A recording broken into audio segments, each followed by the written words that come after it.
ایران کے ساتھ مذاکرات کا اگلا دور کل اسلام آباد میں ہوگا۔ صدر ٹرمپ کا اپنے نمائندے بھیجنے کا اعلان۔ ٹروتھ سوشل پر کہا، ہمارے نمائندے مذاکرات کے لیے پاکستان میں موجود ہوں گے۔ سٹیو وٹکوف اور جیرڈ کشنر مذاکرات میں شامل ہوں گے۔ امریکی نیوز چینل CBS نیوز نے وائٹ ہاؤس کے حوالے سے دعویٰ کیا ہے کہ امریکی نائب صدر JD وینس بھی پاکستان جا سکتے ہیں۔ ٹرمپ نے مزید کہا، ہم ایک معاہدے تک پہنچنے کے قریب ہیں۔ ایران کو ایک منصفانہ اور قابل قبول پیشکش دے رہے ہیں۔ ایران سے معاہدہ کسی نہ کسی طریقے، دوستانہ یا مشکل طریقے سے ہو جائے گا۔ ڈیل نہ ہوئی تو وہ کام کروں گا جو 47 سال میں کوئی امریکی صدر نہ کر سکا۔ ایران نے ڈیل قبول نہ کی تو اس کا ہر پاور پلانٹ اور پل تباہ کر دیں گے۔ اب مزید نرمی نہیں دکھائی جائے گی۔ وقت آ گیا ہے ایران کی کلنگ مشین کو ختم کیا جائے۔ ایران نے جنگ بندی کی سنگین خلاف ورزی کی ہے۔ ایران نے فرانسیسی اور برطانوی جہازوں کو گولیوں سے نشانہ بنایا۔ ایران کے مذاکراتی وفد کا بھی آج اسلام آباد پہنچنے کا امکان۔ ایران اپنے پیشگی مطالبات پر بدستور قائم ہے۔ امریکہ سے مذاکرات کو میدان جنگ کا تسلسل سمجھتے ہیں۔ ایرانی پارلیمنٹ کی نیشنل سیکیورٹی کمیٹی کے سربراہ ابراہیم عزیزی نے کہا، تمام فیصلے قومی مفاد اور سیکیورٹی کے اصولوں کے تحت کیے جاتے ہیں۔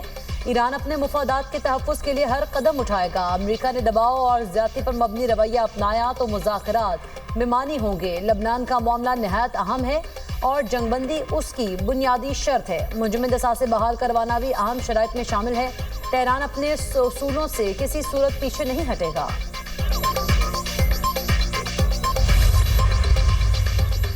وزیراعظم شہباز شریف اور ایرانی صدر مسعود پزشکیان میں ٹیلی فونک رابطہ۔ دونوں رہنماؤں کا خطے کی موجودہ صورتحال پر تفصیلی تبادلہ خیال۔ اسلام آباد میں مذاکرات کے لیے اعلیٰ سطح وفد بھیجنے پر وزیراعظم کا ایرانی صدر سے اظہار تشکر۔ شہباز شریف نے سعودی عرب، قطر اور ترکی کی قیادت سمیت عالمی رہنماؤں سے حالیہ ملاقاتوں بارے بھی آگاہ کیا۔ کہا، روابط خطے میں پائیدار قیام امن کے لیے اتفاق رائے پیدا کرنے میں معاون ثابت ہوئے ہیں۔ وزیراعظم نے فیلڈ مارشل کے دورہ تہران کے دوران ایرانی قیادت کے ساتھ تعمیری بات چیت پر بھی شکریہ ادا کیا۔ خطے میں امن و استحکام کے فروغ کے لیے مخلصانہ اور سنجیدہ کوششیں جاری رکھنے کا اعادہ۔ وزیر اعظم کا سپریم لیڈر مجتبیٰ خامنہئی کے لیے نیک تمناؤں کا اظہار۔ ایرانی صدر کا وزیر اعظم اور فیلڈ مارشل کی امن کی کوششوں کے مضبوط عزم پر اظہار تشکر۔ کہا، ایران اور پاکستان کے درمیان تعلقات مزید مستحکم ہوں گے۔ وفاقی وزیر داخلہ محسن نقوی کی اسلام آباد میں امریکی سفیر نٹلی بیکر سے ملاقات۔ پاک امریکہ تعلقات کے فروغ اور خطے کی تازہ صورتحال پر تفصیلی تبادلہ خیال۔ اسلام آباد مذاکرات کے دوسرے راؤنڈ کے لیے سیکیورٹی انتظامات پر بھی بات چیت۔ امریکی سفیر نے خطے میں کشیدگی کم کرنے کے لیے پاکستان کے مخلصانہ کردار کو سراہا۔ محسن نقوی نے اسلام آباد مذاکرات کے دوسرے راؤنڈ کے لیے سیکیورٹی انتظامات سے آگاہ کیا۔ کہا، اپنے تمام خاص مہمانوں کے لیے سیکیورٹی کے خصوصی انتظامات کیے گئے ہیں۔ اسلام آباد مذاکرات کے دوسرے راؤنڈ کی کامیابی کے لیے دعا گو ہیں۔ امریکہ نے ایرانی بحری جہاز کو نشانہ بنا کر قبضہ کر لیا۔ امریکی صدر ڈونلڈ ٹرمپ کہتے ہیں، ناکہ بندی کی خلاف ورزی کرنے والے جہاز پر قبضہ کیا۔ جہاز ناکہ بندی سے بچ کر خلیج عمان سے گزرنے کی کوشش کر رہا تھا۔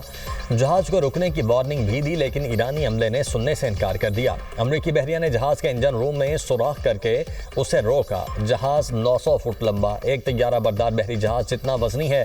جہاز اب امریکی میرینز کے قبضے میں ہے۔ دیکھ رہے ہیں کہ جہاز میں کیا ہے۔ امریکی سینٹ کام نے ایرانی جہاز پر حملے کی ویڈیو جاری کر دی۔ ایرانی جہاز پر فائرنگ جنگ بندی کی خلاف ورزی ہے۔ جلد امریکی فوج کی سمندری اور مسلح ڈکیتی کا جواب دیں گے۔ ایرانی ملٹری کمانڈ کا کہنا ہے، امریکہ نے جس تجارتی جہاز پر حملہ کیا وہ چین سے ایران آ رہا تھا۔ ایرانی جہاز پر امریکی حملے کے بعد فورسز نے کچھ امریکی فوجی جہازوں پر ڈرون سے حملہ کیا۔ ایرانی بندرگاہوں اور ساحلی پٹی پر امریکی ناکہ بندی سیز فائر کے خلاف ہے۔ ترجمان ایرانی وزارت خارجہ اسماعیل بقائی کہتے ہیں، امریکی اقدام غیر قانونی، مجرمانہ اور عالمی قوانین کے بھی خلاف ہے۔ ایرانی آبادی کو جان بوجھ کر اجتماعی سزائیں دینا جنگی جرم ہے۔ ناکہ بندی کے ساتھ سفارتکاری کا دعویٰ قبول نہیں۔ پاکستان میں ایرانی سفیر رضا امیری مقدم کا سوشل میڈیا پر بیان۔ کہا، بحری ناکہ بندی برقرار رہنے تک کشیدگی کا خاتمہ نہیں ہوگا۔ جنگی جرائم کی دھمکیاں دے کر مجبور نہیں کیا جا سکتا۔ امریکہ کی جانب سے عالمی قوانین کی خلاف ورزیاں جاری ہیں۔ ناکہ بندی اور دھمکیاں سفارتکاری کے دعووں کی نفی ہیں۔ اشتعال انگیز بیانات کے ساتھ سفارتکاری کا دعویٰ ناقابل قبول ہے۔ ایران نے اسرائیل سے منسلک جاسوسی نیٹ ورک میں ملوث 2 افراد کو سزائے موت دے دی۔ ایرانی میڈیا کے مطابق دونوں افراد موساد کے ساتھ تعاون اور ایران میں حملوں کی منصوبہ بندی میں ملوث تھے۔ سزا پانے والے معصوم شاہی اور حامد ولید کے نام شامل۔ دونوں جاسوسوں نے بیرون ملک تربیت حاصل کی تھی۔ ایرانی دارالحکومت تہران میں حکومتی حمایت نے مظاہرے، عوام کی بڑی تعداد سڑکوں پر نکل آئے۔ مظاہرین کے ایرانی جھنڈے لہراتے ہوئے اسرائیل اور امریکہ کے خلاف نعرے۔ نائب وزیر اعظم اسحاق ڈار کا ایرانی وزیر خارجہ عباس عراقچی سے ٹیلی فونک رابطہ۔ ایران امریکہ مذاکرات اور علاقائی صورتحال پر گفتگو۔ خطے میں امن و استحکام کے لیے فوری مسائل کے حل پر زور۔ اسحاق ڈار نے سفارتی روابط کی اہمیت اجاگر کی۔ پاکستان اور ایران کا قریبی رابطہ برقرار رکھنے پر اتفاق۔ علاقائی اور عالمی امن کے لیے مشترکہ کوششیں جاری رکھنے کا عزم۔ وزیر خارجہ اسحاق ڈار کی کینیڈین ہم منصب انیتا آنند سے ٹیلی فونک گفتگو۔ دونوں رہنماؤں کا خطے کی موجودہ صورتحال پر تبادلہ خیال۔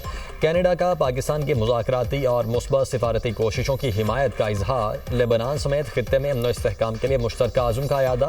پاکستان اور کینیڈا کا باہمی تعاون اور استحکام کو فروغ دینے پر اتفاق۔ اسحاق ڈار کا مصری وزیر خارجہ ڈاکٹر بدر عبدالعاطی سے بھی ٹیلی فونک رابطہ۔ غزہ سمیت خطے کی صورتحال پر تبادلہ خیال۔ پاکستان کا خطے میں امن، استحکام اور تعمیری روابط کے فروغ کے عزم کا اعادہ۔ ایران امریکہ بڑھتی کشیدگی اور آبنائے ہرمز کی بندش۔ عالمی مارکیٹ میں تیل کی قیمتوں میں ایک بار پھر اضافہ۔ برنٹ خام تیل کی قیمتوں بڑھ کر $95 فی بیرل تک پہنچ گئی۔ امریکی خام تیل کی قیمت $88 فی بیرل ہو گئی۔ ایشیا اسٹاک مارکیٹس میں تیزی۔ جاپان کے نکئی انڈیکس میں 0.46% کا اضافہ۔ چین کے شنگھائی کمپوزٹ انڈیکس میں 0.59% تیزی۔ ہانگ کانگ کے ہینگ سینگ انڈیکس میں 0.62% اضافہ ریکارڈ۔ آبنائے ہرمز سے ہفتے کے روز 20 سے زائد بحری جہاز گزرے۔ شپنگ ڈیٹا کمپنی کپلر کا دعویٰ، کہا 1 مارچ کے بعد جہازوں کی یہ سب سے زیادہ تعداد ہے۔ 20 میں سے 5 جہازوں نے ایران سے دھاتیں اور تیل کی مختلف مصنوعات لوڈ کی تھیں۔ آبنائے ہرمز سے گزرنے والے 3 جہازوں میں LPG کیریئر بھی شامل۔ دیگر جہاز بحرین، UAE اور سعودی عرب سے مصنوعات لے کر روانہ ہوئے۔ تیل کی آزاد مارکیٹ سب کے لیے ہوگی یا کسی کے لیے نہیں؟ ایرانی نائب صدر رضا عارف کہتے ہیں ایرانی تیل کی ایکسپورٹ روکتے ہوئے دوسروں کے لیے سیکیورٹی کی توقع نہیں کی جا سکتی۔ آبنائے ہرمز کی سیکیورٹی مفت دستیاب نہیں۔ ایرانی آرمی چیف امیر حاتمی کہتے ہیں ہماری افواج آخری سانس تک دشمن کا مقابلہ کریں گی۔ ایرانی فورسز کی انگلیاں ٹریگر پر ہیں، قربانی دینے کے لیے تیار ہیں۔ کمانڈر ایرانی ایروسپیس فورس ماجد موسوی کہتے ہیں دشمن جنگ ہار چکا۔ ایران نے آبنائے ہرمز، لبنان اور خطے میں اپنی برتری ثابت کر دی۔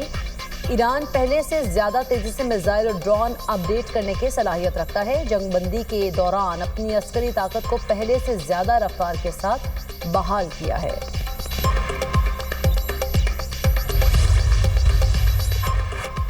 ایرانی سپریم لیڈر کے مشیر علی اکبر ولایتی نے کہا بیرونی طاقتوں کا ہم پر اپنی مرضی مسلط کرنے کا دور اب ختم ہو چکا۔ آبنائے ہرمز کی حفاظت ایران کے ہاتھ میں ہے۔ دشمن کی کسی بھی شرارت کا بھرپور جواب دیا جائے گا۔